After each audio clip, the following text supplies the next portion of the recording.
well. Let's go to the West Coast and out in Santa Clara, where early on with Kyle Shanahan and John Lynch, they declared that Trey Lance is going to be their guy.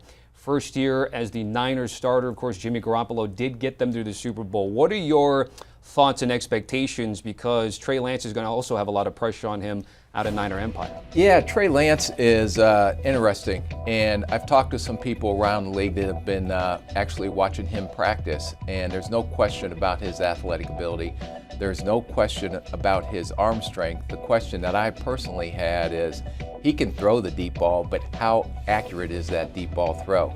Now, in the first preseason game against Green Bay, he hit one down the sideline and hit it in rhythm, but a lot of times his deep ball accuracy may be a concern. But San Francisco didn't throw a lot of deep balls with Garoppolo either. They did a lot of running, play action, dishing the ball out, similar to what I saw yesterday with Mike McDaniel in that offense. But I think the reason they drafted Trey Lance, because of his big arm, now the question will be on him is, can he become more accurate as a deep ball and deep shot thrower in the NFL?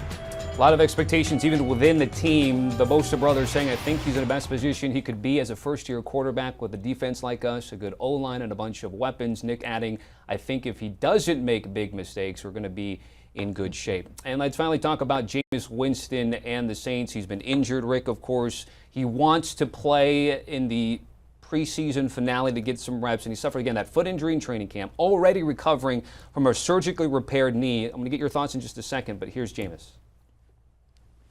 Yeah, every day I'm really visualizing how I can make the best of this day.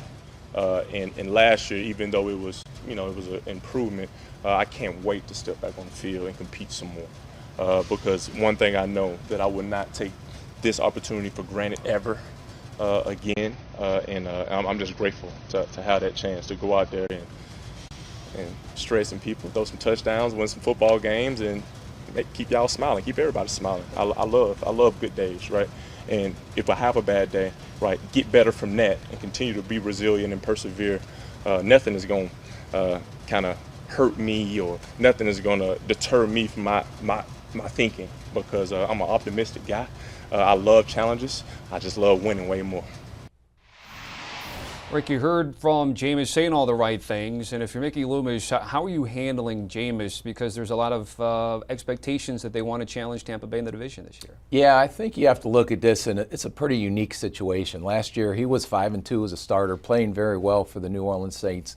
Then at the end of October, he tore his ACL and was done for the rest of the year.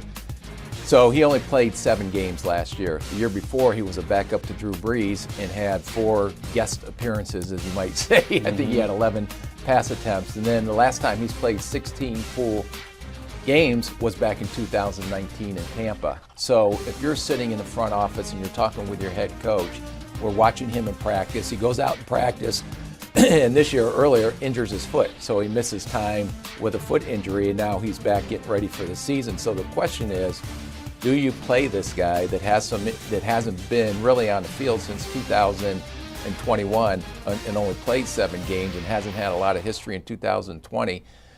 Does putting him out on that field in the preseason in this last game give him the confidence that, yeah, my knee is okay and it's ready to go, before you actually put him out there in the first regular season game and there's no turning back then?